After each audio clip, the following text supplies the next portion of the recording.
What if the greatest gift your loved one left behind wasn't something they gave you, but something they gave to someone else?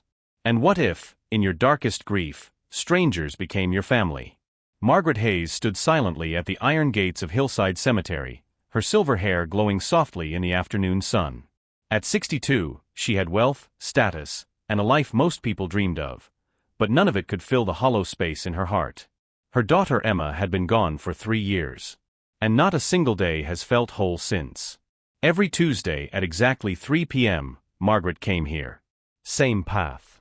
Same time. Same silence. But today, something was different. As she walked toward Emma's grave, she froze. A man in a janitor's uniform knelt beside the headstone. Next to him, a little girl in a yellow sweater clung tightly to his arm. Both were quietly crying. Margaret's chest tightened. Her heels clicked sharply against the stone as she approached. "Excuse me," she said, her voice firm. "What are you doing here?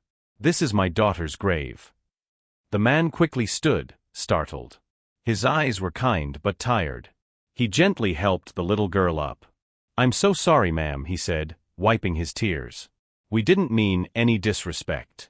We come here sometimes. We'll leave." But then Margaret noticed something. Fresh flowers. Simple daisies. And beside them, a child's drawing. Stick figures under a rainbow, holding hands. Her voice softened. "Wait, please. How did you know my daughter?" The man hesitated, then spoke quietly. "My name is Daniel Foster. And this is my daughter, Sophie." He took a breath.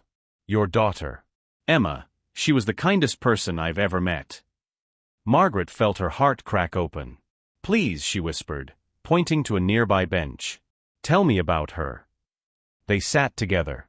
Sophie curled into her father's lap, watching Margaret with shy eyes.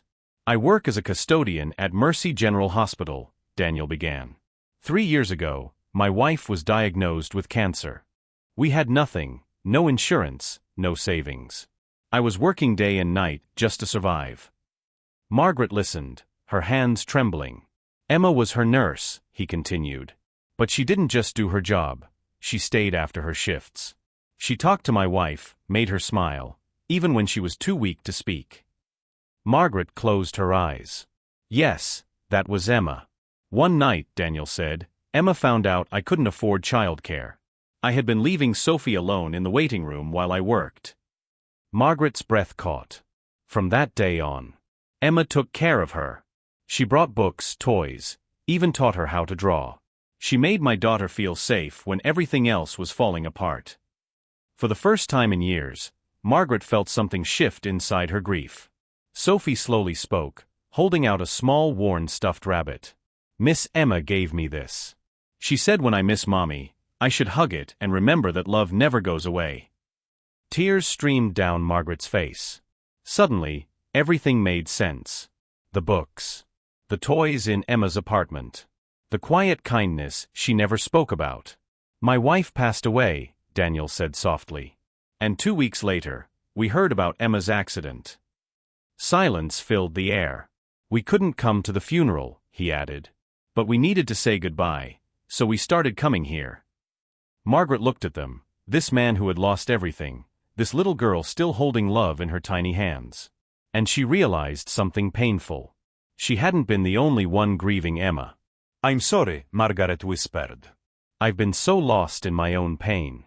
I forgot how many lives she touched." Daniel shook his head gently. "You loved her. That's never wrong." After a quiet moment, Margaret spoke again. "Would you come to dinner this week?" Daniel looked surprised. "I'd love to hear more about Emma. And I think she would want us to know each other." Sophie's eyes lit up. "Can I show you my drawings of Miss Emma?" Margaret smiled through tears. "I would love that." And just like that, everything changed. What started as a painful Tuesday became something beautiful. Weeks turned into months. Margaret's once empty house filled with laughter again. She shared Emma's childhood stories. Daniel shared Emma's kindness. Margaret helped Sophie get into a better school, even started a small college fund in Emma's name. And Sophie, began calling her Grandma Margaret. One Tuesday, 6 months later, they stood together at Emma's grave. Sophie placed a new drawing. 4 figures. 2 angels in the sky. Emma and her mother. And below, Daddy and Grandma Margaret, holding hands, connected by a golden thread. Margaret gently touched the headstone. "Thank you, Emma," she whispered.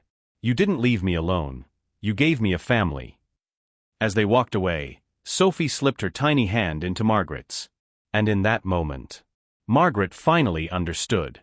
Love doesn't end. It multiplies. If you believe kindness can change lives, if you believe love never truly leaves us, then this story is for you.